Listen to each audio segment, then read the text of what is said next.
Dude, I remember you telling me back in the day about this project. You were Yeah, saying that you had this project that you was doing for your new production company, Indian Meadows, and here we are. Like I think 4 or 5 years later, we're talking about it and it's happened.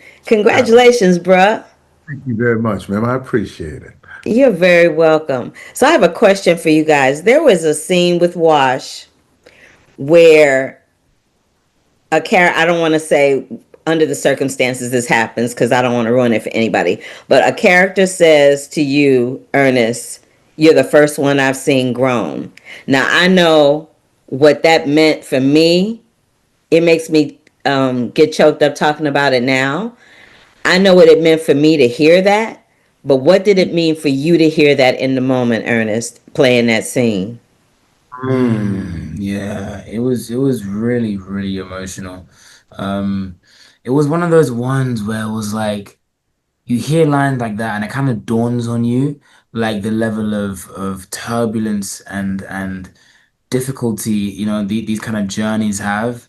Um, but also just like also like the beauty in it, like in the sense of obviously Josh's journey is filled with so much pain, but like that there was a level of it's hard. Like there was a level of like I did make it, 'cause I feel like there were so many moments in Josh's journey where like he was doubtful and bogged down by the world, but in that scene anyway and in those circumstances it's like, wow, I've come out on the other side, this whole rounded person with these things I've done. But it's also, yeah, the pain of, I'm the only one, It was really hard. It was a hard scene to play, to be honest. I'm even thinking about it now. It's difficult to speak about, yeah. I think that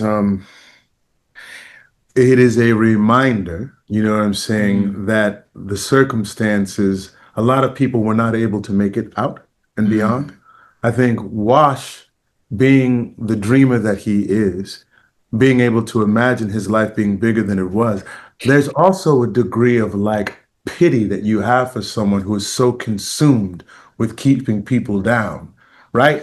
Like there's an interesting sort of thing. It's like this look of like, wow, what is wrong with you that you are so demented and twisted that you have to snuff out life at every turn?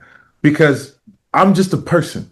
mm, I'm just a soul who wants to live life and wants to be free. And you're so consumed with my freedom that you've made yourself imprisoned by virtue of trying to imprison me. You mm, know what I'm saying? Like it's weird because Wash is like, you can go. I don't need you. This doesn't have to happen. yeah, I'm just trying to do my thing right now. You know what I'm saying? Like, yeah, that sort of hit me in that way. yeah. Yeah, that was a deep moment. So I wanted to start out with that because I really wanted to give us the breadth and the depth to discuss it. Sure. One of the other things that stuck out to me is, my father recently passed away, and so it made me get into the ancestry a little bit. And I tried to do it while he was here, but life got in the way, and I didn't get to it. And I discovered some things about our ancestry that I didn't know, which was really cool. But for you guys dealing with the wall of the lost and finding out about the slave trade in Barbados and Nova Scotia, what was something about the slave trade, and particularly in those two places, that you were surprised or fascinated to learn about? I'll tell you something that was really interesting, and this is like real life. I spent 6 years in Charleston, South Carolina, doing Army Wives, and got sort of familiar with this Gullah accent down there. And I said, I think I'm gonna have Medwin be from this place. And then I met the Afro Nova Scotian community in Halifax, and the accent is almost identical. And it's like, oh, wow, you talking about the Underground Railroad. You talking about a direct pipeline. Over 50% of all enslaved Africans that came into the United States came through Charleston. And then you get to hear that same accent in Charleston, to hear it in Halifax, Nova Scotia. It's like, oh, wow, people made it. People made it up there. Mm, And this township is full of people that had to leave this to make it up there. Like, and when I met some of the people up there, contrary to Kendrick's, they're a lot like us. Like, they're not that different from us. And it was like, I would say things and they're like, oh man, you just like us. I was like, what you talking about? This is it. You just like me. It yeah. was an amazing connective sort of thing to make me realize that we are bigger than how society, how we even see ourselves. Like there is a connective thread of Pan-Africanism, of the diaspora that like we can reach out to and touch hold of, and it makes me feel strong. Like there's strength in that number. There's strength and fortitude. Mm. Look at you being deep as usual. I can't stand you. Anyway, Yeah. he go there. He go there. Okay. Now I want to know. Now I want to know this. Black people have a very special relationship with water. It's a positive and a negative relationship with water, right? Yeah. It's a negative relationship with water in the respect of us being transported from one place to another via water.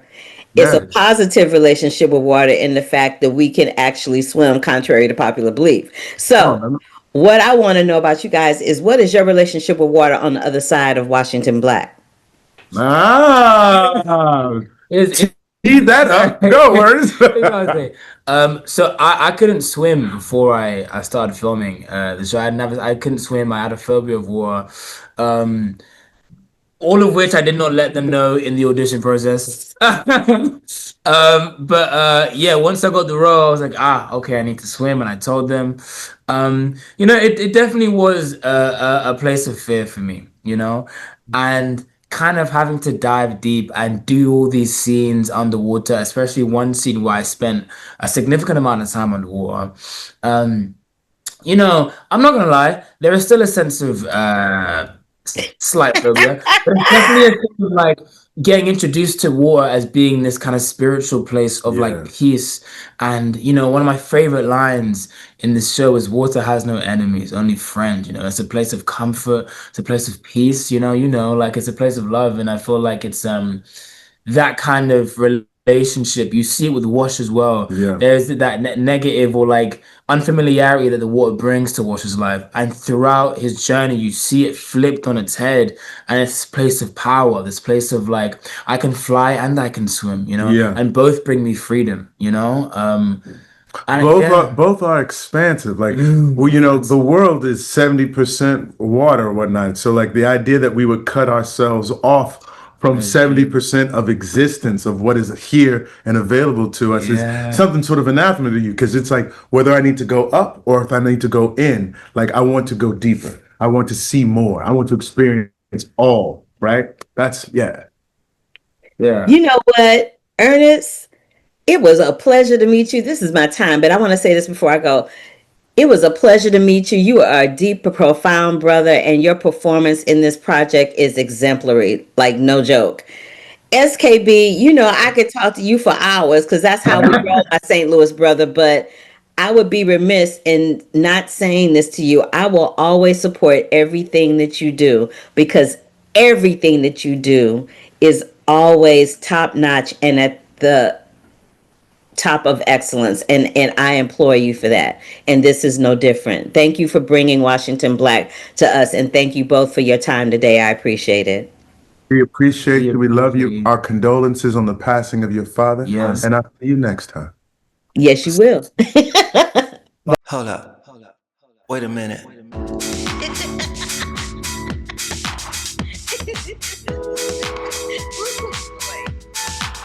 I wish you love, peace, and hair grease. Love, peace, and hair grease, y'all.